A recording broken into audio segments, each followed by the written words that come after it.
Mira, cuéntame una cosa. Dime. ¿Tú oyes este programa? Chamo, yo me quedé muy mal pegada con ese programa. Bueno, bien pegada. No, mal pegada. No está es que bien. lo oigo, es que tuve como un intensivo del podcast Cool. como en febrero. Y después ya lo he seguido oyendo, bueno, cuando sale. Fue porque alguien colgó la entrevista que le hicieron a Alec Boyd. Ujú. Bueno, por esos tiempos, que todos sabemos cuáles son, los venezolanos, Sí. que se puso intenso el Twitter y todo esto. Entonces alguien colgó la entrevista de Alec Boyd y yo la oí y, bueno, dije, ¿qué es esto? Creo que en mi vida había escuchado un podcast, además de todo, ni uno, Wow. ni de ustedes ni de nadie. Y entonces me fui a la página y empecé a oírlos desde el principio. Pero o sea, es que les tengo que dar las gracias además porque salvaron mi vida esas semanas, porque mi alienación con Twitter en esas fechas era tal que era, Wow, gracias. yo me ponía los cascos para oírlos a ustedes, para dejar el Twitter y me ponía a hacer jardinería. Así en plan zen de me voy a despegar, Ok. pero no me puedo despegar tanto, o sea, tampoco podía ponerme a hacer una cosa, no, por lo menos necesitaba un acento parecido, ¿no? Que aunque no estuvieran hablando de ese Sí, yo tema en sé. concreto, me sonara algo conocido. Entonces, bueno, fueron como, no sé, creo que los oí en 2 semanas más o menos. Era como que fue intensivo, ¿verdad? Alfonso me decía que estás oyendo el podcast, mi marido. Y bueno, así fue. Y eso fue muy cómico y después ya los oía, bueno, los domingos, los lunes ponía, mira, ya salió el podcast y los oía. Y entonces fue muy cómico porque este domingo yo estaba oyéndolos, que fue cuando habló Mónica, y yo tengo una memoria muy rara asociativa y me acuerdo mucho de cosas de nombres de la gente. Ujú. Pero, además que yo no me sé ni el apellido de Mónica tampoco, pero Ujú. de pronto hice una asociación loca, como acababa de hablar el día o 2 días antes, acababa de hablar con Marisol, que es la amiga común que tengo con Mónica. Y no habíamos hablado de Mónica, por supuesto, pero hablé con Marisol, que es el vínculo. Y de pronto estoy oyendo el podcast y digo, Mónica, Suiza. Marisol, cojo el WhatsApp. Marisol, Mónica se casó con un chamo venezolano, tu amiga Mónica. Me dice, sí. Tuvo la mala suerte de... Sí, pues. Daniel, yo la estoy oyendo ahora mismo. Y entonces, Wow. bueno, la carcajada y tal. Y yo, pero, y Marisol, pero, ¿y cómo tú te acuerdas de eso? Y yo, no sé, mi cerebro almacena esa cantidad de información extraña y la saca de repente porque me ha pasado con otras cosas, así que asocio gente y lugares con cosas. Bueno, y así fue, entonces, bueno, ya llegamos hasta hoy. Qué cómico. Muy cómico. Yo conocí a Marisol en la universidad también. Claro, Y entonces, cuando yo conocí a Mónica, Sí. la primera vez que yo fui a casa de Mónica, sí. la que me abrió la puerta fue Marisol. Ay, qué cómico. Y yo que, ya va. Y ya la asociabas de la Simón, o sea, ya era cara conocida de la Simón, pero cara y persona, Sí. o solo cara. Había ido una vez para su casa. Wow, o sea, sí. Pero así no éramos panas, sino que Sí, eso. del mundillo, ok. Ujú. Sí, Qué bien. entonces, ¿qué? ¿Tú eres 9'1" o algo así? 90, yo soy más vieja. 90. Bueno, Marisol también Ok. es 90, que no se quite Es la edad. 90, ¿verdad? Sí, Marisol también es 90, es mi época. Sí. Yo pensaba que era nuevo. Sí. Sí, qué loco. Bueno, gracias. Entonces eras tú la que estabas escuchando. Sí, era yo, sí, la loca que aparecía, sí, porque digo, en las estadísticas, o no sé cómo ven eso, me imagino que la loca que estaba siempre escuchando los podcasts era yo. Que uno hace estas cosas sin saber si alguien lo oye, ¿no? Entonces es muy loco que alguien te diga que lo oyó. Era yo. ¿Cuándo te fuiste tú? ¿Dónde estás tú? ¿En Madrid? Yo estoy en un pueblo a 1 hora de Madrid, en Collado Mediano, en la sierra. Ok. Sí, y yo me fui en el 2002. Wow. Sí, hace mucho. Y Antes de todo. Antes de todo. Fui justo antes del paro petrolero, además, justo antes. Yo me fui en enero del 2002. Y bueno... ¿Por qué te fuiste si todo iba a estar bien? Sí, bueno, porque yo era muy rara. Si todo era chévere. Porque además cuando la gente aquí me pregunta, ¿pero tú te fuiste cuando el 2002? Y todo el mundo me dice, no vale, pero en esa época todo estaba chévere. Yo estaba paranoica, yo creo que como desde el 85 más o menos, porque yo era así muy mafalda desde chiquita. Y a mí todo me parecía malísimo. A mí todo me parecía horrible y tenebroso y yo vivía con miedo y no me lo tripeaba. Entonces, bueno, o sea, me tripeaba lo que se tripeaba todo el mundo, el Ávila, la juventud, pues te hace que te diviertas con todo, pero yo veía todo muy mal y eso que no tenía ningún interés por la política como tengo ahora, ni ninguna información política, pero tenía como una intuición, o sea, cosas que me hacían sentir insegura o, bueno, a lo que se acostumbra la gente, ¿sabes? Lo de dar 3 vueltas en tu casa antes de estacionarte porque te da miedo, ese tipo de cosas. Y yo siempre sí o sí, en la universidad se burlaban de mí porque me decían, sí, ya empezó María Mercedes con las inquietudes de María Mercedes Meche. Y era eso, pues que yo tenía como inquietudes, o sea, yo quería salir, viajar, ver cosas, hacer más cosas de las que a lo mejor no podía hacer ahí, ¿no? Y entonces, bueno, yo desde en el 89, que fue cuando el Caracazo, estaba muy chama, estaba en el colegio, pero a mí me afectó muchísimo. O sea, ver eso así, los cerros bajando la vaina. Me acuerdo, yo estaba muy en shock, ¿no?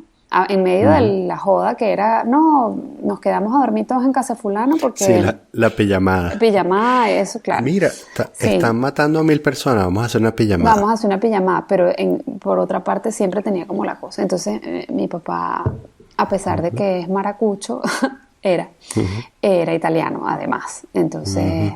Pues él nació en Maracaibo, pero se volvió a Italia, bueno, la típica historia venezolana. Y entonces, papá, sácame el pasaporte. Entonces yo, desde esa época, tuve pasaporte y era como mi sueño que yo me iba a ir en cuanto me graduara en 5 años. Claro, la Simón en 5 años, arquitectura.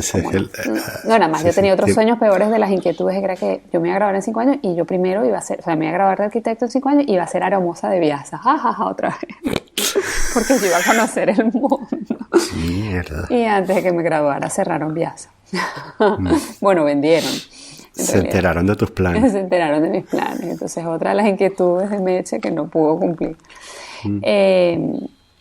¿Y qué más? Bueno, eso, y tenía el pasaporte y quería irme, pero bueno, después, bueno, sí me gradué de arquitecto, trabajé un tiempo en el Teresa Carreño haciendo escenografía, porque bueno, estudié arquitectura en la Simón, pero yo había estudiado humanidades, pero bueno, también lo típico, ¿no? De no ser como de una línea así como clara y fija, y entonces me interesaba más como otras partes de la arquitectura menos técnicas, y entonces me fui por la parte de escenografía. Y bueno, eso, como todavía no tenía los medios para irme ni la independencia, porque bueno, eso en Venezuela como que no eres independiente hasta que no tienes más edad. Bueno, básicamente porque no puedes ser independiente económicamente a una edad muy temprana, porque bueno, como estaban las cosas. Pues dije, bueno, trabajo un tiempo, ahorro y luego veo cómo me voy. Estaba lo de Fundayacucho. Bueno, total que se dio una situación familiar en la que me pude ahorrar y tal, y me vine.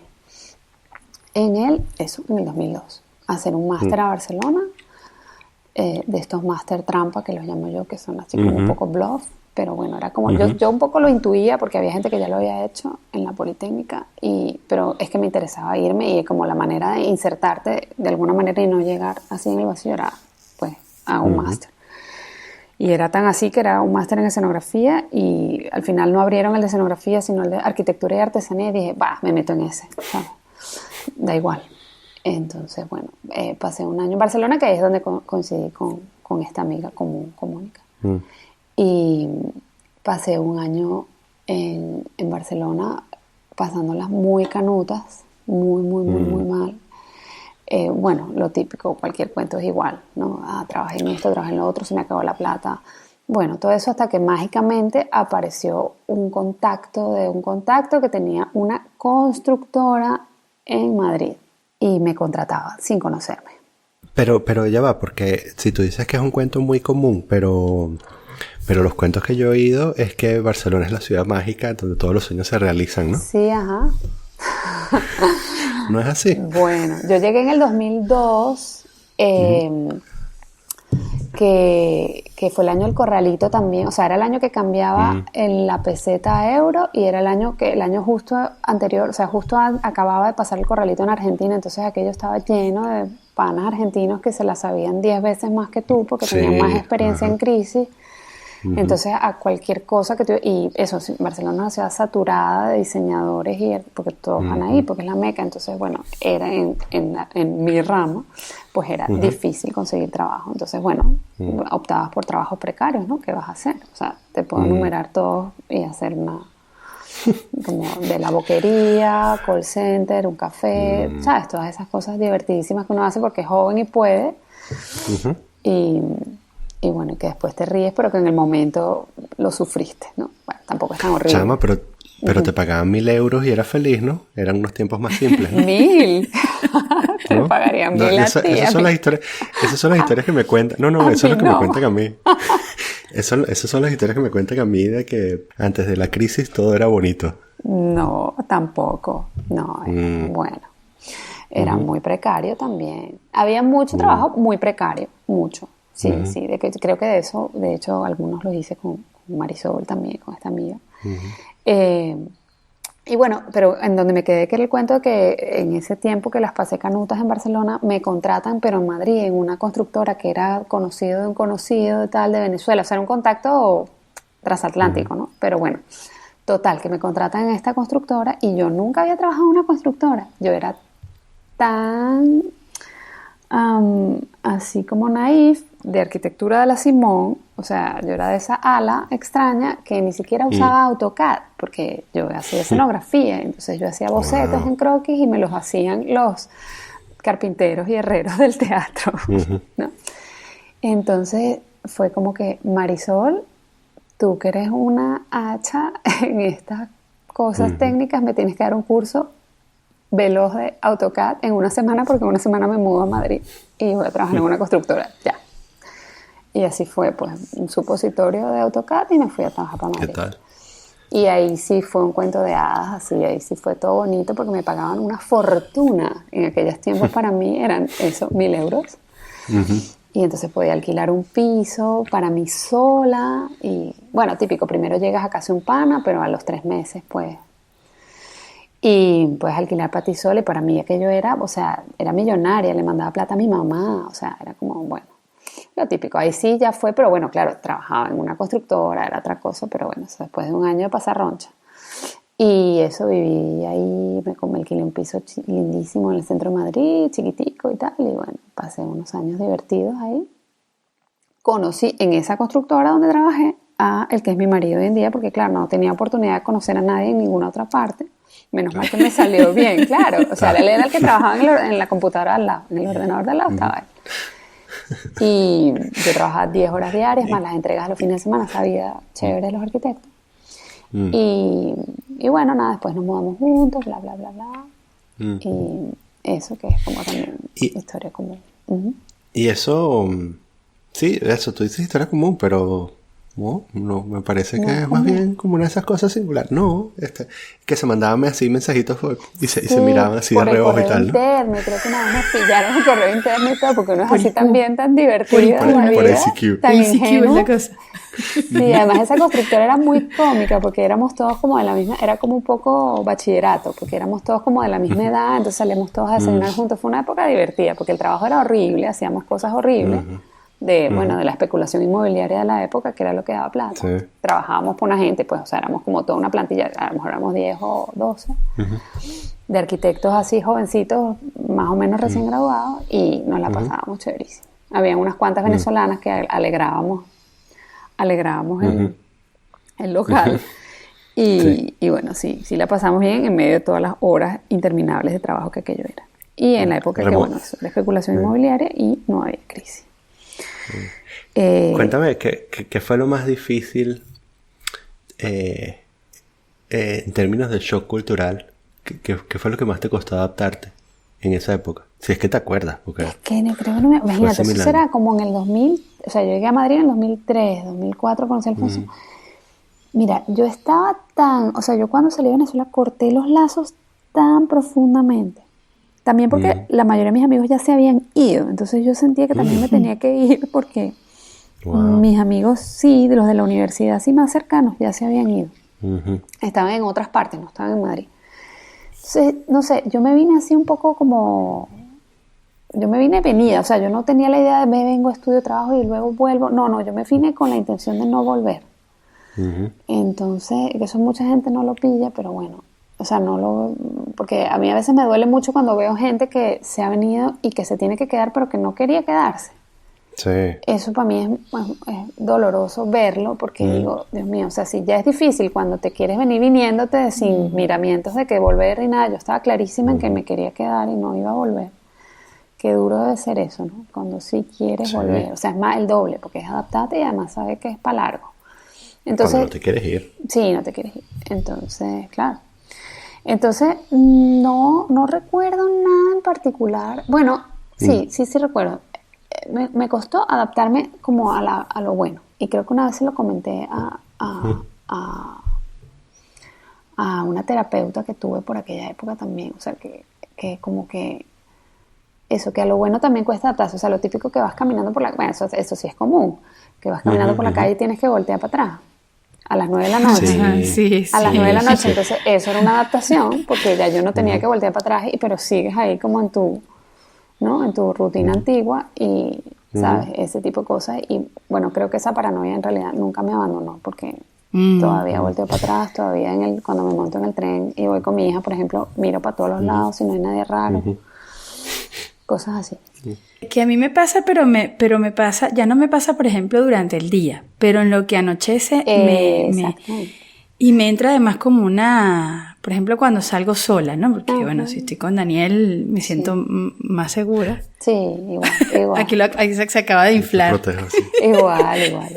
Sí. Pero si salgo sola, es que a veces hasta me da taquicardia. Si paso por zonas así donde no hay nada, o no hay luz, o hay poca luz. Y me cambio de calle y todo. Sí, esta calle es más chévere que la otra. Sí, y yo, por ejemplo, ahora vivo en un pueblo, que vivo como en una urbanización al lado de un pueblo. Bueno, como son los pueblos aquí, que está el pueblo que no es nada. Y hay urbanizaciones alrededor. O sea, como si el Hatillo y las urbanizaciones alrededor, ¿no? Pues un equivalente, esto es más o menos así donde yo vivo. Y entonces en mi urbanización tú entras y es como una urbanización que está metida como en unos jardines.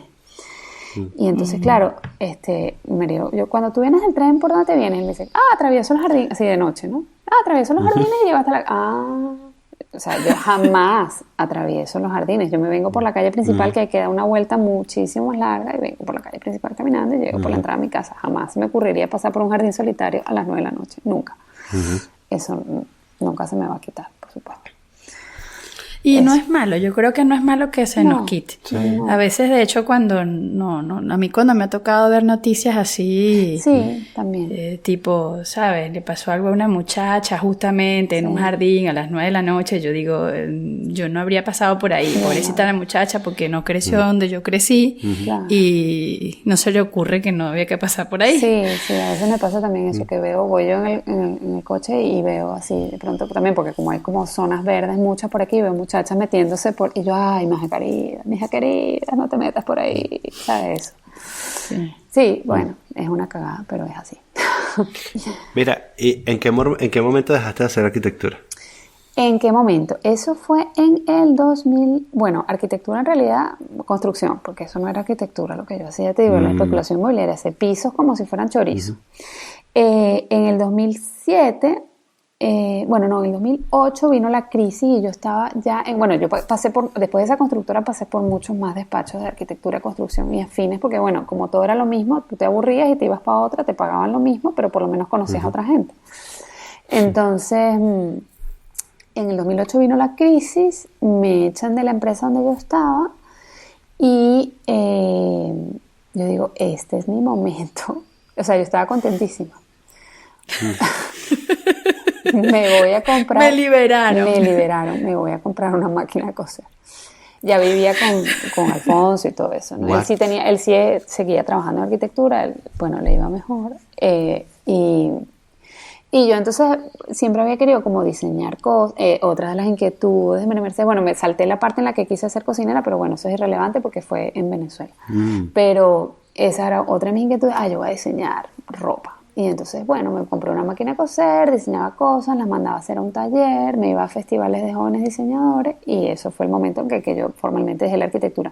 Tanto la dejé que me dio como estrés postraumático y olvidé el AutoCAD. No me acuerdo de nada, no sé ni un comando, no sé usarlo. Y eso fue muy cómico porque eso también compramos bueno, me estoy adelantando los cuentos, pero hace 2 años compramos una casa y la reformamos y yo hice los planos a mano. O sea, Alfonso los pasaba luego a AutoCAD, pero yo hacía todos los dibujos a mano porque ya yo no me acuerdo de nada. Hacías el sketch y se lo das al maestro de obra. Pero ¿cuántos años estuviste tocando las teclas de AutoCAD para que se te olvidaran así? Pues mira, desde el 2003 hasta el 2009, o sea, no fueron pocos años. ¡Wow! No, realmente eso se llama memoria selectiva. Claro. Tú dijiste, necesito, o sea, ya va, un momentico, hay que borrar el disco duro, esto lo necesito. Claro, pero me volví una hacha en Photoshop, por ejemplo, porque eso sí me interesaba. Por eso memoria selectiva. Eso se llama tener memoria selectiva. En Photoshop es más rentable que el AutoCAD, porque en Photoshop puedes falsificar cheques y tal. Claro, además fue muy rentable en mi caso, porque fíjate lo que... entonces tú me preguntas, yo justamente, como sabía utilizar Photoshop súper bien, en esa época yo tenía un blog, que esto también es común porque he oído vuestros podcasts y hay mucha gente que tenía blog. Yo también tenía un blog. Sí, mucha gente tenía blog. Somos de la generación de los blogs. Mi blog era un blog cookie, así súper cuchi, que yo ponía, bueno, pues lo que yo hacía, mis dibujos y mis cosas. Y entonces, en ese blog yo un día publiqué, yo dije, a mí me gustaría aprender a coser, a tejer. Esa era otra de mis inquietudes. Eso era en el mismo momento en que yo estaba como diseñando cosas. Eso que oyen en la puerta está llegando Alfonso. Entonces, en esa época yo quería aprender a tejer. Y puse un anuncio y dije, a la gente que me leía ahí en el blog, yo dije, intercambio clases de Photoshop porque alguien me enseña a tejer. Y entonces apareció una chica y me enseñó a tejer y yo le enseñé Photoshop. Qué bien. Y entonces empecé a tejer como una desquiciada y tejía bufandas. Y entonces tejí muchas bufandas y las vendí en los mercadillos estos de jóvenes diseñadores. Me apunté a los mercadillos de estos de jóvenes diseñadores que se hacían en la época. Y además vendía la ropa que diseñaba y las vendía a tiendas. Y bueno, de este tipo de cosas así un poco perrofláuticas, como dirían aquí, así un poco, bueno. Tenía la oportunidad de hacerlo porque, claro, vivía con Alfonso que me apoyaba en todas estas inquietudes que yo decía, no, pero ahora sí, de verdad, voy a hacer algo concreto. Bueno, en medio de eso, cuando yo iba para los mercadillos, me aburría tanto porque a esos mercadillos no va nadie. Eso es un negocio nada más para el que monta el mercadillo, no para el que vende. Eso ya lo sé ahora. Pues yo tejía. Entonces la gente no me preguntaba por la ropa, sino por si enseñaba a tejer. Y entonces un día yo puse una lista. ¿Quieres aprender a tejer? Y la gente se empezó a apuntar. Déjame aquí tu mail. Y la gente se empezó a apuntar. Y entonces organizamos clases de tejido. Todo esto es en el 2009. O sea, hay que como ponerlo en contexto, que en el 2009 eso estaba como full crisis, y también había como un movimiento Art and Crafts que había surgido en Estados Unidos. Tuvo como por la época de Obama y tal, yo no sé qué tanto tuvo que ver eso. Y entonces, bueno, la gente, así como los más hipsters de todos, querían aprender a tejer, eso era como lo más nice. Y entonces empecé a organizar clases de tejido en una librería de Madrid. Pusimos un cartel y además por las redes lo empezamos, bueno, y el lleno era tan absoluto, o sea, un fin de semana, otro fin de semana, cobrábamos una pasta y la gente se seguía apuntando, pero, o sea, te digo que tenía grupos de 15 personas en una mañana y hacíamos 2 sesiones, en la mañana y en la tarde, o sábado y domingo por la mañana, y dije, no vale, yo lo que tengo que hacer es que montar una tienda donde yo enseñe a tejer y venda las lanas y venda la ropa. Y entonces, o fue mi marido a lo mejor que me dijo, ¿por qué no montas una tienda? Y le dije, bueno, vale, y el día siguiente estaba buscando local. Y entonces, bueno, conseguí un local horroroso y casi estábamos a punto de alquilarlo cuando nos fuimos para Berlín. Y estando en Berlín, vimos, bueno, fuimos a Berlín como a ver también la movida craft en Berlín. Ese fue el cuento. Y entonces en Berlín, eso vimos que en Berlín se mueve mucho este mundillo, también porque tienen un clima horripilante y entonces... Bueno, todo el norte, me imagino que en Suiza también habrá muchas bufandas, sí. Muchas bufandas y la gente cose y todo esto porque, bueno, con el clima que tienen, pues en invierno es una actividad. Y entonces, en Berlín, yo tenía como dada de alta los locales y vimos otro local buenísimo y ya teníamos apalabrado el anterior malísimo y, bueno, volvimos y pudimos alquilar local bueno y montamos ahí este invento. Y empezamos a dar clases de tejido y conseguí otras profesoras que dieran clases de otras cosas y compré lanas por montones y las vendía y vendía parte de lo que yo había diseñado, pero al final que también eran cosas de tejidas, pero que las tejían a máquina. O sea, yo las diseñaba y me las tejía un tipo que tenía un telar mecánico, bueno, entonces... Pero al final era tanta la compra de materia prima que yo dije, yo no voy a diseñar nada más, ya no me daba tiempo, yo voy a hacer práctica y vamos a dar talleres y vendemos la materia prima, que tampoco había como sitios chéveres donde comprarlo, porque lo típico es como la mercería así de la abuela y tal. Vamos a hacer un sitio cookie y entonces, bueno, la gente aprende a coser y bueno, también era como más que nada un sitio de socializar, ¿no? Porque bueno, era como gente joven así, como entre 20 y 35 a lo mejor, que eso venían como a hacer otra actividad social que no fuera sencillamente tomar cañas, ¿no? Que es como la cultura de aquí. ¿A qué sales? A pues beber unas cañas. Bueno, también se pueden hacer otras cosas en la vida y socializar. Y bueno, así empezó y así hasta el sol de hoy. Vamos a hacer el momento poop del podcast. Esto es como que me describas la idea del bar de gatos. O sea, estos bares de gatos japoneses. Sí, estuvimos. Hemos ido. ¿Sabes? Que es así como que mierda. ¿Cómo no se me ocurrió una idea? ¿Cómo ¿sabes? no se me ocurrió? Porque es como la propia trampa. Es la propia trampa jaula para gente que tiene como que, comillas, otros intereses. Sí. O unos intereses muy particulares. Publicidad. Vamos para quienes nos están escuchando. Sí. ¿Ya dijo dónde? No dijo. No. Dinos dónde queda y Black Oveja, la tienda se llama Black Oveja y queda en la calle Sagasta 7 de Madrid, al lado de la estación Metro Bilbao o Alonso Martínez. Okay. Esos son los dos. ¿Y tienes página web? ¿Cómo? Sí, blackoveja.com. Y vendemos online y todo a toda Europa y América Latina. Black Oveja, así como suena en Spanglish, Black Oveja. Cuando... O sea, me imagino que montando esto ha debido dar burda de miedo, sobre todo en plena crisis, ¿no? Bueno, yo... O sea, hay que estar burda de loco para montar una cosa así. Hay que estar burda de loco, sí. Yo estaba muy loca. Sí, ahora estoy menos loca y yo le digo que es culpa de Alfonso porque él no es nada loco, él es un tipo bastante racional y tal, pero que me apoya en mis vainas. Entonces... Y ahora da las gracias, porque después todo se fue al traste, la crisis fue peor y Alfonso se incorporó a la tienda. Y gracias a la tienda, ¿sabes? What? Tengo la chiva, tengo el chivito y todavía tengo mi real y medio y nos compramos una casa. O sea, sí. Además yo siempre recordaba las palabras de un profesor mío de la escuela que decía que la esposa era dueña de una tienda de telas en Plaza Las Américas, muy famosa, que se llamaba La Gaveta. Y él era profesor y él decía que... ellos vivían gracias a la tienda de telas, no a que él fuera arquitecto. Siempre lo contaba. Decía, no, si nosotros vivimos gracias a mi mujer. Pero bueno, y yo repito el cuento a veces y le digo, tampoco era tan mala idea. Pero bueno, eso, la gente me decía que estaba loca, que cómo iba a montar una mercería en medio de la crisis. Y eso, pues hasta vino la televisión y todo, nos entrevistaron así como para los programas bueno, típico, el relleno del noticiero, cuando no hay nada que poner en el noticiero, pero bueno, nos ponían como... Pero genial. Sí, buenísimo. Y también nos sacaron como en una revista súper chula, la revista como femenina de El Mundo, que era el Yodona, que es así como que la ven aquí, que es chévere. Fue por pura casualidad, porque una niñita se perdió y yo la encontré en la calle y resulta ser que era la hija del director artístico de la Yodona. Entonces nos hizo un súper reportaje. Sí, buenísimo. Como emprendedora y tal, y unas fotos bellísimas de la tienda y todo. Claro. Suerte.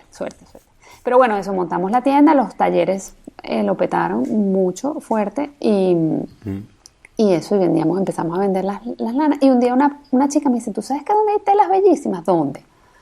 En Japón. Chica, vámonos para Japón. Y entonces nos fuimos para Japón. Y nos vinimos como los mayameros con las maletas cargadas de tela.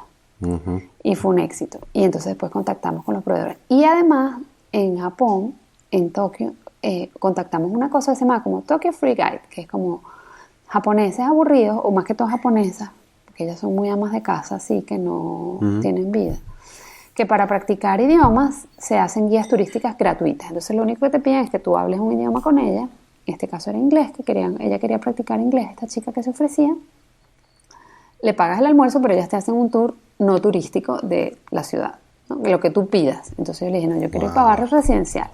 Con Kumiko llegó a ser gran amiga nuestra.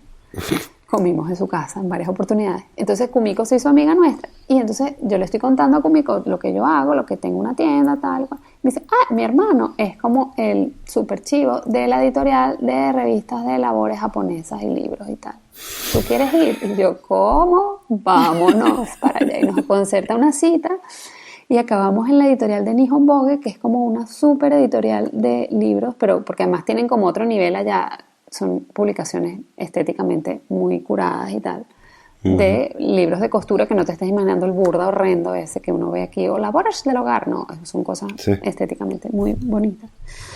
Y entonces nos llevaron a la editorial y nos hicieron el tour así con ceremonia y todo, y nos llevaron hasta la oficina del director que había muerto, pero la oficina la dejaban tipo santuario y tenía como un cuartico, así el cuartico japonés de sake y tal. Y entonces, claro, ahí pudimos hacer contacto con el hermano y importamos los libros. Pero también fue de carambola, o sea, fue una casualidad. No, porque, o sea, Nico era la guía turística y nos contó esto. Bueno, y entonces empezamos a importar los libros y eso, vendemos los libros estos japoneses y tal. Y eso ha sido como un tirón también porque aquí en Europa no son tan conocidos y en España no los vendían y tal. Bueno, eso fue chévere. Y después ya hicimos el contacto y fuimos yo fui 2 veces más a Japón y Alfonso sí fue más. Y bueno, ya ahora tenemos los proveedores de telas japonesas y eso ha sido como muy chévere. ¿Y sigue habiendo así boom e interés por tejer? Sí, no tanto como antes, ahora es más costura. Ahora es más el mercado cambió. Sí. Ahora es más costura. Eso te iba a decir, que ahora parece que la moda es coser. Coser, sí. Y entonces, bueno, están los programas estos de la tele, que yo no los he visto, pero parece que es una maravilla, que la gente está como enganchada a eso, porque es como unos realities, pero de costura. Yo no he visto nada, pero... Justo hoy, además, que sabíamos que íbamos a hablar contigo, vi un anuncio de un pueblo que está cerca del pueblo donde nosotros vivimos, porque nosotros también vivimos en un pueblo,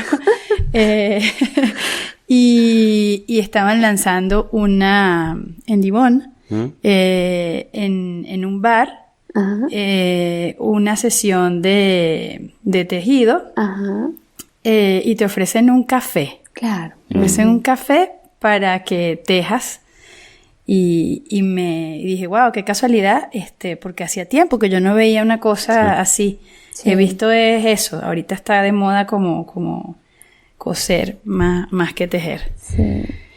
Bueno, yo la verdad es que la primera vez que yo oí de esto, yo estaba en Venezuela y yo vi un programa o algo así como un café de tejer en San Francisco, imagínate, o sea, eso sería en el año 90 y pico, y ya eso en San Francisco había.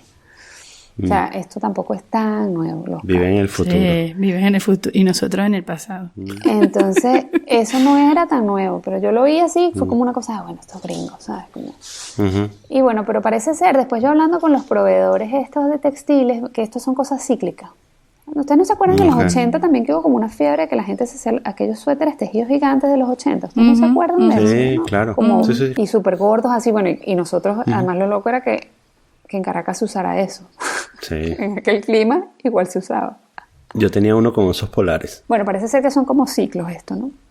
Después yo me enteré por ahí también que este boom de la lana hay una cosa que se llama la campaña por la lana y dicen las malas lenguas, bueno, toda la lana, yo ahora no vendo lana más, pero en la época esa del boom era como la campaña de la lana, porque decían que todas las ovejas de Nueva Zelanda eran de la corona inglesa.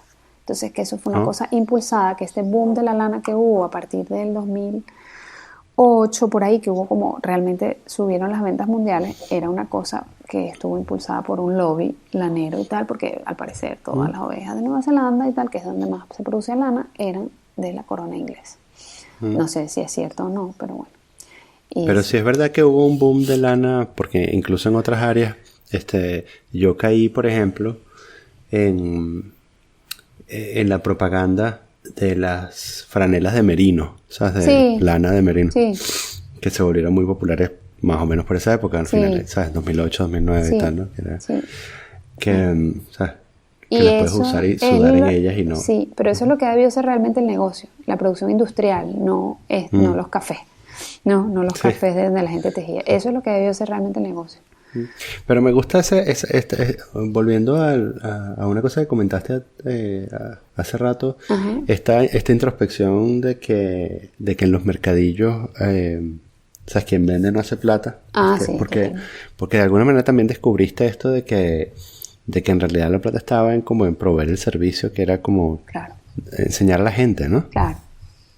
Que Que uno piensa que más bien, o sea, yo voy a hacer mis cositas y las voy a vender en el mercado. Sí. Sí, y bueno, al principio también de hubo como, el de la tienda, hubo como mucha gente que empezó artesanalmente a producir y algunos salieron y crearon marcas. Unos súper buenos amigos crearon marcas que es ropa para perros, pero se lo curraron mucho. O sea, ellos empezaron comprándome a mí material y en un momento, bueno, nos hicimos muy buenos amigos y yo le dije, no me puedes seguir comprando a mí si tú quieres crecer. O sea, si tú quieres crecer ya tienes que ir a un mayorista. O sea, esto es nivel hobby, ¿no? Es tiempo libre, es ocio, es una cosa. Entonces, bueno, sí, pero al principio sí hubo mucha gente que compraba así, hacía sus pequeñas cosas, iba a los mercadillos, vendía y tal, pero bueno, eso está bien para un ensayo. Luego ya, o sea, yo funciono, le proveo a gente que a lo mejor quiere montarse algo que tenga que ver con textil, pero y necesita una materia prima bonita, pero a nivel, ya como negocio no funciona, funciona como para ensayarlo nada más, ¿no? Para hacer maquetas, para hacer los prototipos. Sí. Pero bueno, aparte de todo esto es muy cómico porque yo a veces cuando veo a mis alumnos todavía cosiendo, que vienen los fines de semana, se levantan temprano, vienen a aprender a coser y tal, y digo, qué cómico esto, que además mis mesas, las máquinas de coser, bueno, si ves hay como fotos de la web, están así como en línea recta, ¿no? Y entonces yo digo, Dios mío, o sea, si unas chinitas de una fábrica vieran esto y vieran que la gente aquí paga por aprender a coser, ¿no? Sí. Y me acuerdo en su tiempo libre. En su tiempo libre se levantan más temprano para venir y aprender a coser, ¿no? Y entonces piensas en la realidad de donde se produce toda nuestra ropa y todo y dices, Dios mío, ¿no?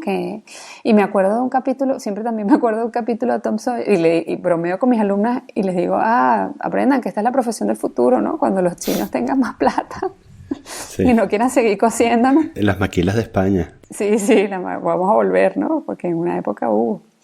Sí, y me acuerdo también del capítulo de Tom Sawyer ese cuando él lo castiga a la tía Polly y lo pone a pintar una reja y entonces viene otro amiguito y le dice algo así como que ¿qué estás haciendo? Entonces dice, mira, estoy pintando esta reja, te dejaría hacerlo, pero es que es tan divertido que no te voy a dejar porque entonces el otro como que le parece aquello que es fantástico, ¿no?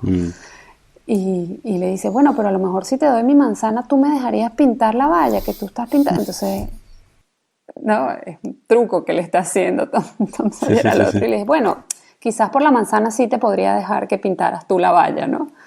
Y en realidad es una trampa, ¿no? En este caso no es tan así, pero es como esa cosa de que en realidad, bueno, estás aprendiendo un trabajo, ¿no? O sea, no es una cosa realmente no es un ocio. Hace rato hablaste de las inquietudes y esto parece ser como que, ¿sabes? Como es una rama que crece de las inquietudes. Me interesa saber cuál es la historia aquí. O sea, ¿por qué? ¿Cómo coño terminaste montando una tienda de este tipo? ¿Sabes cómo coño terminaste estando asustado por el Caracazo a terminar montando una tienda donde la gente va a coser? Sí, yo tampoco lo sé. O sea, ¿cómo se conecta esto en tu historia vital? Es que no lo sé, por eso te digo, las inquietudes. ¿Con qué inquietud? Pero ¿con qué inquietud se conecta? Porque siempre me ha gustado como hacer. Yo he sido siempre como, ¿no? Hacedora. O sea, en mi casa siempre había una frase famosa, era cuando yo me sentaba en la mesa del comedor, mi mamá gritaba desde el cuarto, ¡ya estás inventando! Okay. Pero era un drama, porque ya estás inventando significaba sacar clavos, tornillos, pintura, pegamento. Entonces, yo he sido siempre muy de hacer. Y de hecho, yo estudié arquitectura porque yo siempre decía que a mí no me gustaba estudiar. Y era buena estudiante, pero estudié humanidades. Entonces, que eso también fue muy loco, acabar además en la Simón habiendo estudiado humanidades. Sí. Pero yo acabé en la Simón también. La gente me pregunta, ¿pero cómo acabaste en la Simón? Porque los jardines eran bonitos. Por esa fue la razón. Yo presenté en la Simón en la Central, salí en las dos, pero es que en la Simón los jardines eran súper bonitos. Eran más bonitos. Eran bonitos. Entonces, pues, ¿qué razón más importante que esa? Por supuesto, me voy a ir a un sitio. Tú sabes que justo hoy, tuve una conversación sobre los jardines de la Simón. ¿Ah, sí?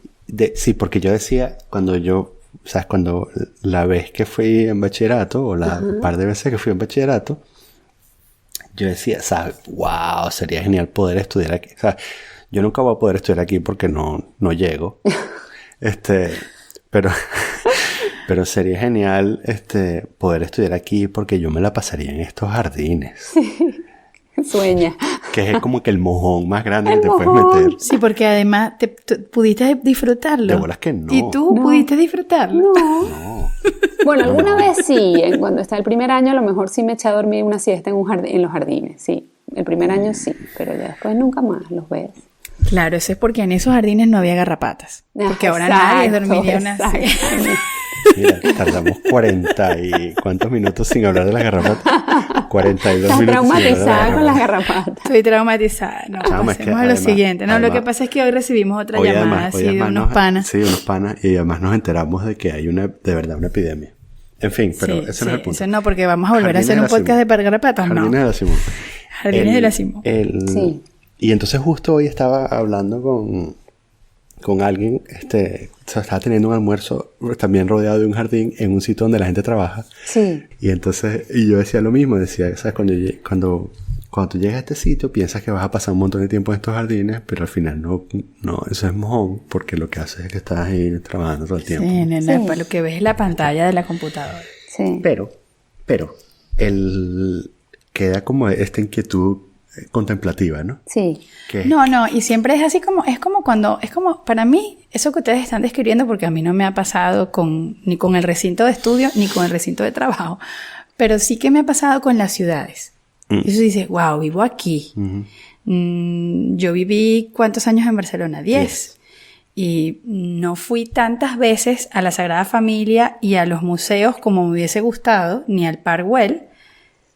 Pero es que tú estás, no importa, tú estás en tu casa o tú estás concentrado en tu trabajo, 8 horas ahí clavado, pero tú tienes como una cosa de, bueno, pero yo vivo ahí, cuando me dé la gana yo voy. O sea, ese jardín está ahí, pues yo me asomo a la ventana y está ahí. No puedo disfrutarlo, pero está ahí y es mi decisión si voy o no voy.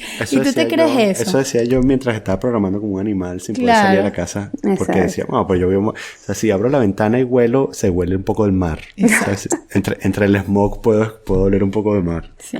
O si viene algún amigo a visitarme, yo puedo ir y ese día voy. Sí. Y bueno. Pero entonces, que bueno, también esto es una cosa, esto es una generalización, pero esto es una cosa como muy de arquitecto, ¿no? Este asunto de que, pues yo he conocido un montón de arquitectos que al final se dedican como a otra cosa. Sí. Suele pasar. Como que es la carrera de, si tú tienes algún tipo de interés artístico, tú estudias arquitectura. Claro, sobre todo en Venezuela, que no había como, ¿no? Sí. Más... Como la única carrera rentable, comillas rentable. Entre comillas rentable. Que una persona con inquietudes artísticas puede estudiar, ¿no? Sí. Bueno, pero eso también es porque a nosotros nos tocó también también el momento de que había que hacer carrera universitaria, ¿no? Entonces no podías hacer un oficio tampoco porque eso estaba mal visto, entonces... Sobre todo si tú podías, o sea, si tu coeficiente intelectual daba para acceder a una universidad y tú podías, si tus padres te podían costear los estudios, era como, ¿qué vas a hacer? O sea, por Dios, ¿cómo vas a desaprovechar esa oportunidad? ¿Qué pasa si tú le hubieses dicho a tus padres que ibas a montar? No. Que ibas a montar una tienda. No, era imposible. No. No, porque además es muy cómico. Yo siempre quise, por eso te digo lo de las inquietudes, yo siempre quise aprender a coser, pero, o sea, en mi familia, es muy cómico también esto que me pasa. Cuando empecé a tejer, la gente me decía, ay, ¿te enseñó a tejer tu abuela? No, mija. Mi abuela le gustaba el boxeo, fumaba Lucky Strike, hablaba todo el día de política y los domingos iba al hipódromo. Mi abuela no sabía ni coser un botón. Mi mamá es biólogo y mi papá arquitecto, o sea que... En mi familia a nadie nunca le interesaron estas labores del hogar a las que hoy en día, con las que hoy en día me gano la vida. Pero yo sí tuve, entre otras inquietudes, por eso, muchas cosas de hacer. O sea, eso, lo que se burlaban de mí, eso en la universidad era como, ay, las inquietudes de María Mercedes, era como cocinar, eso, tejer, porque no lo sabía hacer, pero siempre decía, ay, a mí me encantaría aprender tal cosa, ¿no? Era como, ¿qué? Pero tú estás loca, vámonos para la playa, ¿sabes? Como... Entonces, ¿qué estás hablando? Entonces, bueno, esas inquietudes como de cosas de hacer, me gustó. En una época tuve como súper interés por la carpintería y claro, a mi mamá sí ya puso el grito en el cielo, ¿qué estás inventando? Una hija mocha, muchacha, te vas a cortar con la caladora. En una época monté un estudio de fotografía en el baño, el bañito, el típico bañito de servicio que tiene la casa. Monté un estudio de fotografía y aquello era hediondísimo con los químicos y todo. Bueno, ese tipo de inquietudes. Pues. Entonces siempre me gustaba pues hacer. Esa es la única conexión que yo veo con que acabara con el textil, pero he podido acabar con un café también, ¿sabes? He podido acabar cocinando perfectamente. Bueno, no creo que haya acabado porque todavía tengo mis inquietudes. Ahora, con la maternidad, pues por supuesto que tus energías bajan, ¿no? Y te vuelves también más pragmático en otras cosas también, si cabe. Pero también sigo pensando que el hacer podría ser cualquier cosa. O sea, también la cocina es algo que me ha llamado mucho la atención siempre. De hecho, en Caracas cociné un tiempo cuando estuve muy estresada haciendo escenografía y todo esto. También me fui una época a cocinar.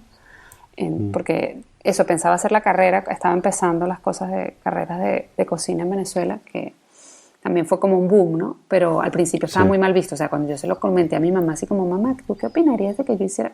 ¿Qué? ¿Tú estás loca? Cocinera. Y nunca nadie hizo plata cocinando. Sí, claro. Pero que además era como que estaba mal visto, ¿no? Era como que no, cocinera y mujer y chef. Y después fue como un super boom, pero ya yo estaba aquí en España cuando ya fue el super boom. Pero bueno, en aquella época yo seguía a Ferran Adrià y tal, y yo decía, ¿y si yo le escribo a Ferran Adrià? En aquella época, ¿sabes? Que era como el 2002.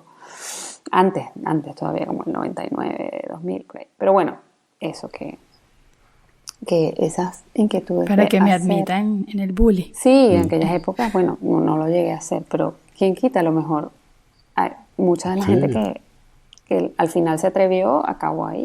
Ahora, cuando veo realmente tras bastidores cómo era todo, digo, casi que menos mal que no le escribí, porque eso, y yo viví muy levemente el mundo de la cocina, porque sí, me metí en una cocina grande, tenía un amigo que era chef y tal, y tenía una cocina grande, y me metió ahí como a hacer pasantía y tal, y sí, el ambiente es criminal. Sí, es fuerte. Es criminal, entonces yo creo que tampoco hubiera tenido el aguante para una escala de esas, pero bueno, a lo mejor sí hubiera podido montar algo yo por mi cuenta, no sé. Porque tú sabes que digamos que antes, este es como las cosas que yo pienso, pero no sé si es común, no sé si es una cosa compartida, pero ¿sabes? Yo soy muy también de esto de que, por un lado tengo como un lado muy rígido de ingeniero, pero por otro lado digo, mira, si tú tienes una cosa que tú descubres que es tu verdadera pasión, hazlo, porque de alguna manera, o sea, tú vas a encontrar la manera de que eso sea rentable, y si de verdad te gusta vas a poder vivir de eso y todo eso, ¿no? Pero claro, luego de la paternidad, si tú me preguntas, yo trato de imaginarme esos escenarios en que algunas de las chamas digan, ¿sabes? Quiero, no sé. De hecho, los dos ejemplos que dimos son bastante rentables, ¿sabes? Quiero montar una tienda especializada de cosas. Buena idea. Pero, no, ¿sabes? Que vengan y me digan algo así como que, ¿sabes? Quiero montar un café donde la gente venga a sacar clavos. De pedazos de madera. Y yo, por supuesto, yo voy a entrar en pánico, porque yo más bien, o sea, yo le diría, porque he sido adoctrinado de esa manera, no, tú sabes que tú, o sea, tienes que ir a la universidad y tienes que aprender una carrera y tienes que saber, porque además, nosotros no hemos invertido todo esto, no hemos invertido todo lo que invertimos en ti para que tú vayas después a ir a montar una tienda y sacar clavos. Y a lo mejor ese es el negocio del futuro. Sí, a lo mejor la vaina es así como que, ¿sabes? Es como que la humanidad fue hecha para ir, ¿sabes? Terminar en una tienda sacando clavos. El after work. Sí, el after work es, ¿sabes? Vamos todos a sacar clavos. Pero claro, esta broma de que este asunto de que tú como que abres tu mente, pero luego de la maternidad o la paternidad, entonces empiezas como a decir, bueno, sí, o sea, está bien esto de perseguir tus sueños, sin embargo, me preocupa tu futuro, ¿no? Claro. No sé cómo lo ves tú, así lo veo yo, ¿no? Bueno, yo no lo veo tanto, a mí con la maternidad, para ver si lo veo así como, o sea, bueno, para empezar ni me lo imagino así como se... que no voy a ir nunca a la universidad. No me preocupa, fíjate. Eso no. ¿Para qué estudiar matemáticas? Eso nunca lo voy a usar. No me preocupa. Bueno, yo fui famosa también cuando tenía 9 años y dije que no me iba a aprender la tabla de multiplicar porque yo no iba a perder mi infancia, así con esas palabras textuales, aprendiéndome una cosa de memoria. Que eso era aburridísimo. Meche, tú eras un personaje. Sí, yo fui muy Pero ¿cómo puedes ir por la vida sin hacer cálculos, sin hacer multiplicaciones en tu cabeza? Claro. Lo que pasa es que te está entrevistando un ingeniero. A ver si puedo hacer un equilibrio aquí yo. No puede ser. Hay que aprenderse la tabla de multiplicar. No, yo también lo creo. Hoy en día lo creo. Me tuvieron que hacer entrar en razón, pero... A punta de coñazo. Bueno, yo te voy a ser sincera. Yo me la aprendí porque era lo que había que hacer, pero como igual que Meche, yo tengo memoria selectiva, yo la olvidaba. La borraste. De año en año tenía que volver a aprendérmela porque yo la olvidaba. Una vez que ya llegaban las vacaciones, mi cerebro decía, vamos a desechar esto que no lo necesito. Y bueno, claro, después tenía otra vez que estar refrescando, ¿no? Porque pues para el siguiente nivel hacía falta. Entonces, pero yo fíjate, y esto lo hablamos el otro día, que estábamos justamente hablando de las niñas y de las profesiones y la verdad es que eso no, a mí me preocupa menos que a ti. Creo que a mí más bien una cosa que me angustia, porque además me angustia porque yo soy así, angustiativa, es no darme cuenta o no saber apoyarlas. Incluso no poder ayudarlas a encontrar eso que verdaderamente les gusta. También es que me ha tocado ver a muchos amigos padecer, porque esa es la palabra, de como callarse, ocultar o incluso autoengañarse. De represión. De que algo les gusta mucho para al final terminar haciéndolo porque ha sido más fuerte que ellos, ¿no? Pero bueno, una vez ya adultos e independientes que ya han podido decir, bueno, no, o sea, esto no es lo que yo quiero hacer y voy a hacer lo que sí quiero hacer. Pero entonces yo ahí pienso que lástima porque a lo mejor puedo ser famoso en eso o muy exitoso o más exitoso de lo que ya es si hubiese podido desarrollar el talento al principio, ¿no? Digamos, cuando estás ahí con más neuronas y con más todo. Sí, y más energía. Sí. Yo lo que veo, o sea, sobre todo no me preocupa porque pienso que el mundo cambia tanto. O sea, no me preocupa eso de tienes que ir para la universidad, no, porque es que no tenemos ni idea de lo que va a ser el mundo cuando estos chamos estén ya en edad de escoger. O sea, yo no sé ni siquiera si van a existir las universidades como las extendemos hoy en día, ¿no? Entonces... Y está cambiando tantísimo la educación, o sea, también lo veo de como los contenidos de los colegios y todo, de cómo se enseña ahora, o sea, de verdad. Entonces no sé si ellos vayan a tener esos mismos conflictos que tuvimos nosotros con lo de sí, o a lo mejor los conflictos que tuvieron, las preocupaciones que tuvieron nuestros padres, así, no, tú tienes que ir para la universidad porque en la universidad, ¿sabes? No sé, o sea, por eso no me preocupa tanto. Entonces más bien trato como de que creo que esté como más segura de lo que le gusta. Yo creo que es fundamental eso, que más bien estés conectada con lo que te gusta profundamente, ¿no? Y que luego lo desarrolles por la vía universitaria o por tu cuenta o como sea, pero por ejemplo, si te sale alguien como tú que tiene varios intereses. Claro, sé que va a sufrir y que se va a tardar. ¿Qué coño vas a hacer? ¿Qué coño vas a hacer tú? También. No, ella va a encontrar su camino. Claro, pues yo me aguantaré. ¿Qué crees tú que tienes que hacer tú para no cagarla? Para no cagarla con ella, pues dejarla. Para no cagarla mucho, porque la vas a cagar igual. La voy a cagar igual, pues dejarla. Pues yo creo que la dejaría y como, mira, yo estoy aquí para lo que necesites, pero yo creo que la dejaría, porque lo que sí sé es que una persona con muchos intereses se tarda mucho. O sea, si tienes como...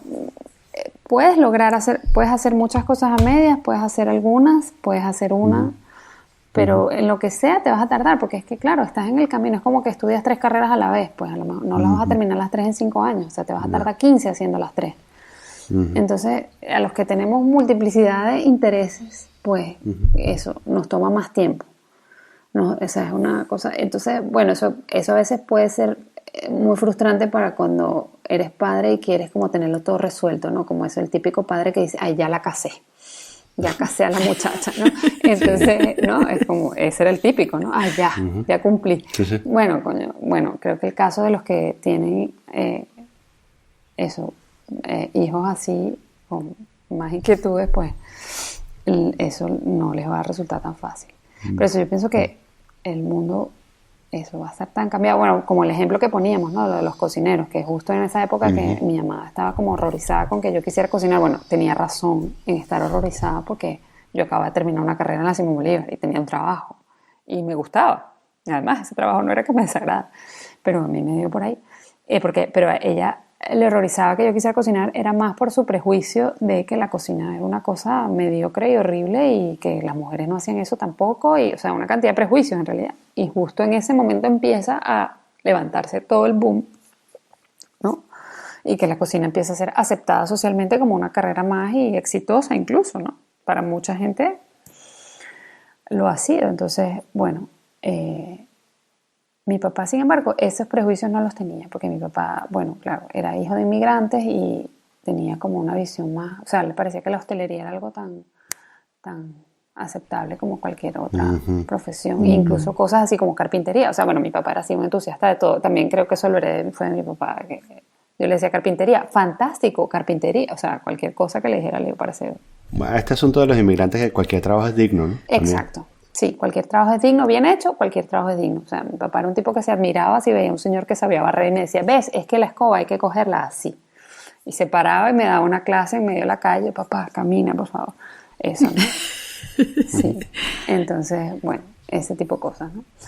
Y mi mamá, sin embargo, eso era como más el prejuicio. Mi mamá, sí, por familia venezolana toda la vida, era más prejuiciosa con respecto a esas cosas que, bueno, también son más sociales, ¿no? Esas convenciones sociales del lugar, que también lo veo aquí, porque, bueno, yo siempre también, esto con lo de la tienda, siempre he hecho broma también con eso, de decir, es que inmigrante monta taguara, ¿no? Entonces, porque realmente también aquí, cada vez que veo como locales como con ideas un poco novedosas que se salen del típico bar, ¿no?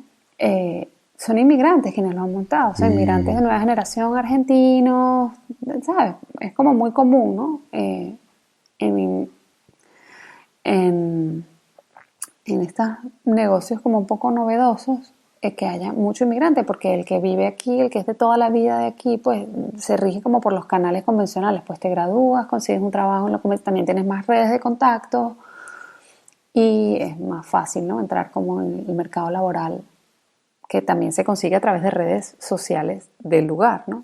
Sobre todo creo que pasa también en el mundo latino, ¿no? Me parece que el mundo anglosajón en el norte de Europa también es como diferente, ¿no? No es tan así como aquí, pero aquí todo se mueve muy a través de contactos todavía, muy a la venezolana, ¿no? No, yo conozco a fulanito que tiene una empresa, ¿qué tal? ¿Por qué no vas? O fulano que está investigando en tal sitio, a lo mejor puedes ir y hablas con él, es como que se parece en eso, ¿no? La gente del lugar como que tiene más. Yo creo que es así en todas partes. Yo partes. creo que es así en todas partes, sí. Pero lo que pasa es que uno no descifra los códigos tan fácil. Sí, eso. Es un asunto de interpretación. Sí. Del lenguaje, el lenguaje más allá del idioma, el otro lenguaje. Sí, códigos, eso sí. Sí, los códigos. ¿Qué tip le puedes dar a un inmigrante que está montando una taguara y quiere usar mejor sus redes sociales? Oye, eso sí es difícil, ¿vale? No sé, que las use. Yo es que soy como totalmente, yo uso las redes sociales de oído. O sea, como que empecé con el blog porque Alfonso es arquitecto, pero él en el fondo es informático. Okay. Él en el fondo de su corazón es informático y creo que eso, si no hubiera estudiado arquitectura, hubiera sido informático porque tiene bastante habilidad con esto y le gusta y está siempre informado de cosas. Entonces, cuando empezó el mundo de los blogs, él fue el que me contó, mira, ¿tú sabes lo que es esto? Y yo, no, ¿qué es eso? Cuéntame. Y me empezó a mostrar. Y yo, pero chicos, yo he soñado toda la vida con eso, eso es maravilloso. Entonces, el que los descubrió fue él y yo fui la que se montó el blog. Pues. Entonces, un poco del blog que hice como networking ahí con gente que hacía más o menos lo mismo que yo, también me trajo como gente a la tienda. En esa época empezó Instagram y empecé a usar Instagram como una desquiciada y además Pinterest en la misma época, que en Pinterest me pasó una cosa muy cómica porque yo tengo casi 1 millón de seguidores en Pinterest y yo no, sí, puedes buscarlo, no es mentira. Y bueno, y he tenido... ¿Y siempre es lo mismo? ¿Siempre es black? No, en Pinterest soy Merche Grosso. Ok. Sí. ¿Y en Instagram es la tienda? En la tienda, sí. En Pinterest, porque como Pinterest empezó primero que la tienda, empecé primero. Y yo piñaba como una desquiciada y después terminé haciendo colaboraciones así con marcas y todo. Y bueno, de hecho todavía hago y me pagan. Sí. Es muy loco. Eso no lo cuento mucho porque es como demasiado chévere. Y entonces es demasiado. No me lo creo ni yo. Y entonces, bueno, eso. Pero yo pineaba en Pinterest porque me gustaba, no porque estaba haciendo negocio. O sea, yo era una obsesiva de Pinterest. Yo me levantaba por la mañana cuando empezó lo de Pinterest. Pero ya tiene años, o sea, ya Pinterest es como... Sí. Pero cuando empezó era como, este es mi sueño, un sitio. Yo soy súper obsesiva, compulsiva, ordenando. Yo soy una persona súper, súper, súper ordenada. Me gusta tener todo ordenado en caja. Maricondo así, obsesiva mal, de las medias por colores. Te voy a invitar a mi casa. Sí, ¿eres burda ordenada? ¿O no quieres que te lo ordene? No, al revés, te voy a invitar y hacemos una colaboración. Y pero yo a cambio doy fondue, raclette. Buenísimo. Pero yo soy súper ordenada. Eso, y me encanta ordenarle las cosas a la gente. No, bueno. Bueno, esa fue otra cosa que se me ocurrió alguna vez, mucho antes de Maricondo. Era como servicios de organización. Bueno, pero el resumen es que entonces yo ordenaba en Pinterest y hacía carpetas y pineaba todo el día. Y eso. Y un día es una amiga la que me dice, ¿tú sabes cuántos seguidores tienes en Pinterest? Y le digo, no. Y en esa época tenía como 500,000.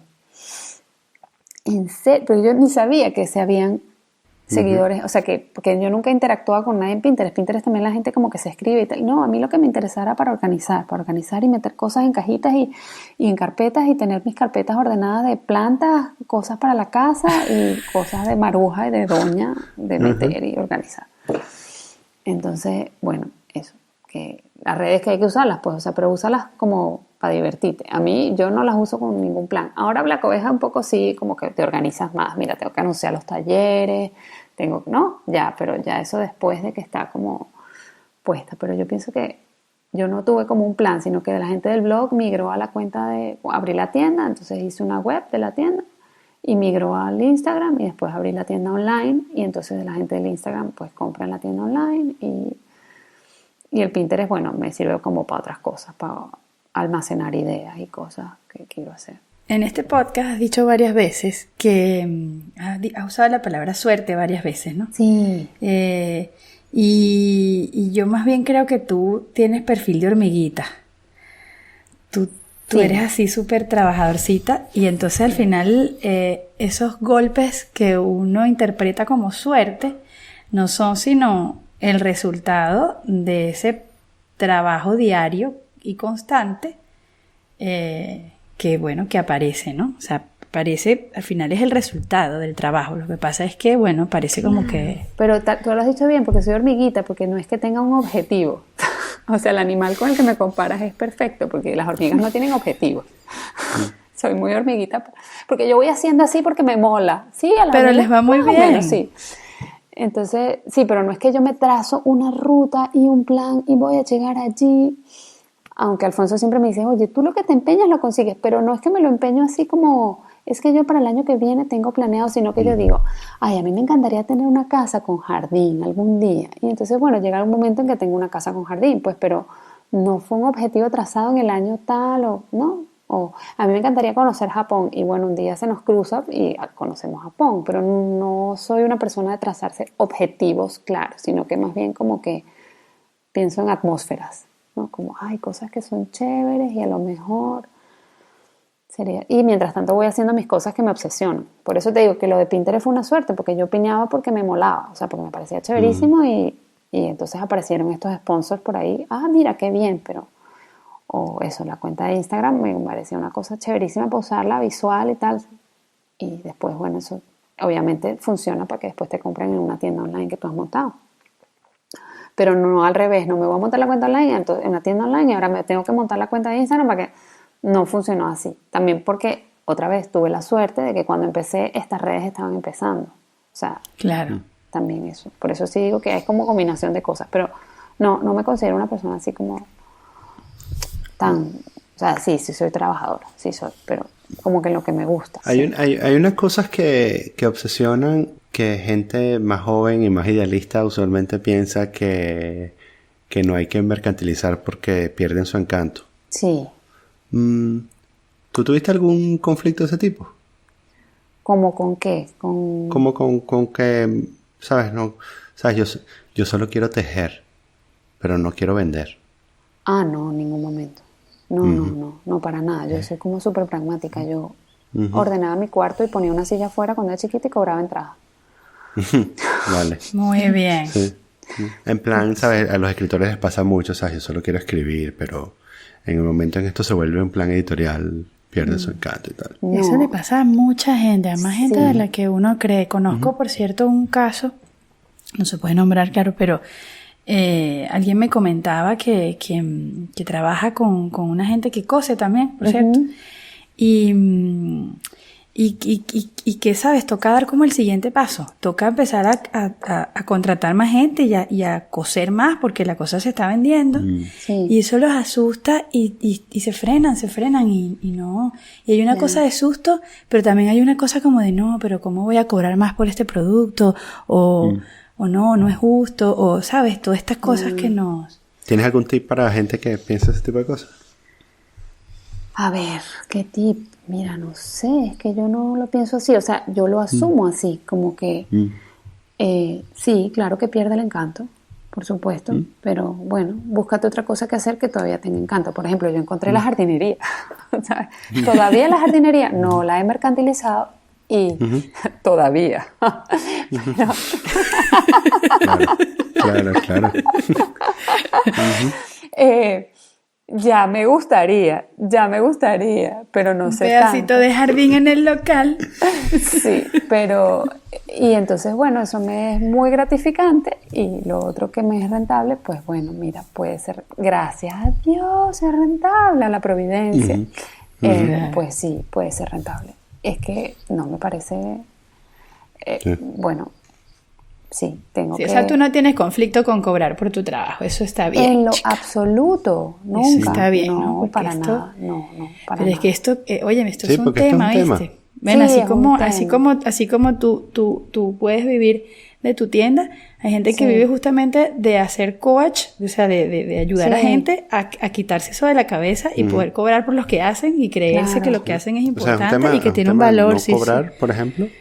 Y es un tema también cobrar muy poco, ¿no? Hay mucha gente que cobra muy poco porque dice, no, pero esto es una cosa que yo hago por pasión. Y entonces, viven como pelabolas toda su vida porque no cobran lo que tienen que cobrar por las cosas que a la gente le parece interesante, ¿no? Y también creo que, bueno, realmente también conozco gente que tampoco tiene la necesidad no es que viven como pelabolas, es que a veces no tienen tanta necesidad, o sea.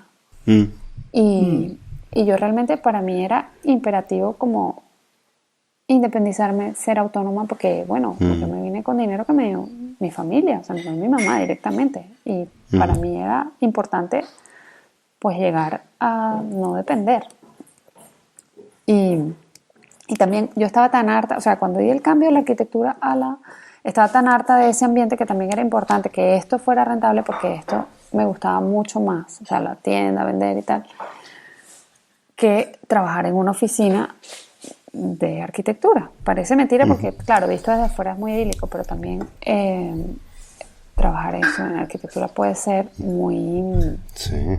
O sea, no es lo mismo ser ingeniero donde en una empresa tú puedes ir ascendiendo que ser arquitecto en una empresa. O sea, en arquitectos hay como dos niveles. O eres currito o eres el dueño de la empresa. No hay como un gradiente así, no existe. Entonces, para mí también, cuando el momento del cambio, era importante que lo que yo hiciera funcionara y me hiciera eso, independiente, que pudiera realmente vivir de esto. Entonces, eso a lo mejor te quita todo lo otro. Ay no, no puedo vivir de esto, yo voy a crear nada más. No podía. Y además creo que también ahí me sirve también lo de las inquietudes, porque como no tengo una cabeza para concentrarse en una sola cosa, que esa tiene que ser la cabeza del que es creador puro. A mí me gusta crear y me gusta gestionar más o menos a partes iguales. Entonces también eso creo que es parte de que no me parezca mal inventarme una cosa y cobrarla y... Porque el que es creador puro, pues sencillamente se tiene que buscar un marchante, ¿no? Alguien que te venda. Claro, ¿no? Alguien que le venda. Pero en mi cabeza no es así. O sea, a veces digo, ay, me encantaría pasar una semana aquí pensando y creando, pero yo también dibujo un poco, tal, o a veces he escrito en alguna época. Entonces, mentira. No te engañes, Meche, porque no te da, o sea, no te puedes concentrar. Yo no tengo esa capacidad de concentrarme en una sola cosa y poner, no. Entonces también es eso, conocerse uno, ¿no? Aunque claro, para tejer hay que concentrarse en una sola cosa. Un rato. No, Yo lo pero veo como tejer, una vez que aprendes la técnica, más bien te sirve como para, te pueden ocurrir muchas otras ideas tejiendo. Sí, sí, no te tienes que concentrar demasiado, te quedas ahí como... Cuéntame un poco de los talleres. Los talleres son casi todos de técnicas textiles, de costura, de punto, de ganchillo, de bordado. Entonces tratamos como de, desde el principio esa fue su razón de ser, era como las técnicas ancestrales y pues a lo mejor en su expresión pues algo más contemporáneo. Entonces muchas profesoras han sido de las que han pasado, porque hay unas invitadas y tal, diseñadoras gráficas, que pues como que actualizan la técnica y la representan de otra manera. O sea, no es el mantelito tejido de la abuelita que lo pone sobre una mesa, sino que a lo mejor con cuerdas más gruesas tú puedes tejer un cesto y tiene una apariencia pues más contemporánea, ¿no? Y además es un objeto utilitario, ¿no? No es sencillamente una cosa decorativa. Y bueno, y la costura, pues eso, utilizamos patrones y tal, y el mercado de la cosa de la costura, porque pasa una cosa muy cómica, las mujeres, me he dado cuenta, salen embarazadas y aunque no hayan cosido un botón, a muchas les pasa como que necesitan también hacer algo, o sea, tengo que coserle algo al bebé. Entonces, bueno, es parte del mercado, ¿no? Es algo como hormonal, y entonces pasan... Se activa el gen. Sí. Y entonces pasan 1 año o 2 ahí como tejiendo, cosiendo, aunque nunca en su vida, ¿sabes? Sean ingenieros aeronáuticos y nunca en su vida hayan cosido un botón, en ese momento de su vida necesitan hacerlo. Entonces, y también eso, hubo un momento, ya no tanto, pero hubo un momento que hubo como un brote hipster así de chamas muy jóvenes, de 20 chamas y chamos también, y hubo como una fiebre de bordado, entonces hacíamos como bordados con textos y tipografías así, ¿no? Buscamos tipografías modernas y tal, entonces enseñábamos técnicas de bordado y podías bordar textos y cosas bien chulas, o ilustraciones, incluso gente que bordaba ilustraciones. En tejido pues se pueden hacer cosas interesantísimas. El ganchillo es como súper versátil porque puedes hacer de las cosas más quiche hasta cosas interesantísimas. Hay una tipa que se llama Mola Mills, que es finlandesa, que vino a dar un taller en la tienda y ha sacado libros y todo, y hace cosas con cuerda.